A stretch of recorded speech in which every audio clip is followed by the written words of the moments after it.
Super star ரஜினிகாந்தோட ஆக்டிங்கில் இப்போ ரிலீஸுக்கு தயாராக இருக்க திரைப்படம் கூலி. இந்த கூலி திரைப்படத்தை லோகேஷ் இயக்கியிருக்காரு. சன் பிக்சர்ஸ் பிரம்மாண்டமாக ப்ரொடக்ஷன்ஸ் பண்ணியிருக்காங்க. அனிருத்தம் மியூசிக் பண்ணியிருக்காரு. மேலும் ஆகஸ்ட் 14ஆம் தேதி பிரம்மாண்டமாக இந்த படம் ரிலீஸ் ஆக போகுது. அதைத் தொடர்ந்து இன்றைக்கி நம்ம விஜய் நடிக்கிற ஜனநாயகன் படத்துடைய கிளிம்ஸ் வீடியோ விட்டிருந்தாங்க. இந்த படம் ஜனவரி 9ஆம் தேதி அடுத்த வருஷம் வெளிவருது. இந்த கிளிம்ஸ் பார்க்க ரொம்ப நல்லா இருந்துச்சு. ரஜினிகாந்துமே பாராட்டியிருந்தார். மேலும் இப்போ நமக்கு கிடைச்சிருக்க லேட்டஸ்ட் தகவல் என்னென்னா, சூப்பர் ஸ்டார் ரஜினிகாந்தோடைய 2வது சிங்கிள் அப்டேட் நம்ம ஜனநாயகன் படத்துடைய கிளிம்ஸையே ஓரம் கட்டிடுச்சான். ட்விட்டரில் நம்பர் 1 ட்ரெண்டிங்கில் கூலி அப்படின்ற ஹேஷ்டாக் தான் ட்ரெண்டிங்கில் இருக்கான். ஜனநாயகனை பின்னுக்கு தள்ளியிருக்கு. என்றைக்குமே சூப்பர் ஸ்டார் தான் முதலிடம் என்பதை நிரூபிச்சிருக்காரு. எப்போ கூலி படத்துடைய 2வது சிங்கிள் சாங் ரிலீஸ் ஆக போகுது, வாங்க நம்ம வீடியோக்குள்ளே பார்க்கலாம். அதாவது சூப்பர் ஸ்டாரோடைய கடைசி படமான வேட்டையன் படம் கிட்டத்தட்ட 350 கோடிக்கு மேலே கலெக்ஷன் ஈட்டியது. அதைத் தொடர்ந்து இப்போ லோகேஷோட இயக்கத்தில் கூலி படத்தில் நடிச்சிருக்காரு.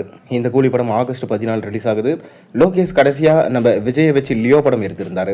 ஆனால் செகண்ட் ஹாஃப் சொதப்பந்தனால படம் சொதப்பி போச்சு. அதைத் தொடர்ந்து இப்போ நம்ம ரஜினியை வச்சு கூலி படம் எடுத்திருக்காரு. மேலும் இப்போ ஜனநாயகன் படத்தை நம்ம விஜயை வச்சு வினோத் எடுத்திருக்காரு. அடுத்தது நம்ம ரஜினியை வச்சு வினோத் தான் டைரக்ட் பண்ண போகிறாருன்னு ஒரு பேச்சு அடிபட்டு கொண்டு இருக்குது. தலைவர் 173 படம்னு. இப்படி தொடர்ந்து விஜய் அஜித்தினை மாறி மாறி இயக்குனர்கள் இயக்கிட்டு வராங்க.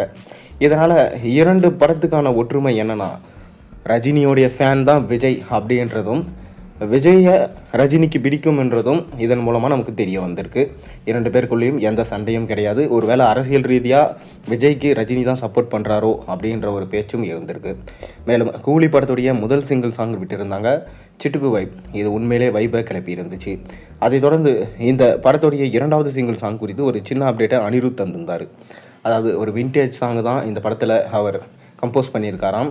அதுக்கு இளையராஜாவே பார்த்திங்கன்னா காப்பிரைட்ஸ் அதெல்லாம் கேட்டிருந்தார். ஆனால் ஏற்கனவே இளையராஜா சிட்டுக்கு வைப்புக்கே அந்த மாதிரி தான் பண்ணியிருந்தார்.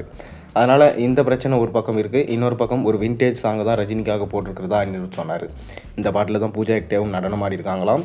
கண்டிப்பாக இந்த பாட்டு காவாலா பாட்டை மிஞ்சும் அளவுக்கு இருக்கும் எனவும், இந்த பாட்டு அடுத்த வாரம் இதோடைய சின்ன கிளிம்ஸ் வீடியோ வெளியிட போகிறாங்க அப்படின்னு சொல்லிட்டு ஒரு அப்டேட் கிடச்சிருக்கு. அதை பற்றின ஒரு நியூஸ் இன்றைக்கி விட்டதுனால தான் ஜனநாயகனே ஓரம் கட்டும் அளவுக்கு நம்ம ரஜினியோடைய கூலி படம் டாப்புக்கு போயிடுச்சு அப்படின்னு சொல்லிட்டு சொல்லப்படுது. அதனால் கண்டிப்பாக தமிழ் சினிமாவில் ஒரு மைல்ஸ் கல்லை உருவாக்கும் அப்படின்றதில் எந்த சந்தேகமே இல்லை. நீங்கள் என்ன நினைக்கிறீங்க? உங்கள் கருத்துக்களை மறக்காம கீழே கமெண்ட்டில் சொல்லுங்கள். மேலும் சேனலில் போடுற ஒரு வீடியோஸ் முடிச்சு மறக்காம சேனல் சப்ஸ்கிரைப் லைக் பண்ணுங்கள், பெல் ஐக்கனை ப்ரெஸ் பண்ணுங்கள். அப்போ தான் நான் போகிற வீடியோஸ் எல்லாம் நோட்டிஃபிகேஷனாக சேரும்.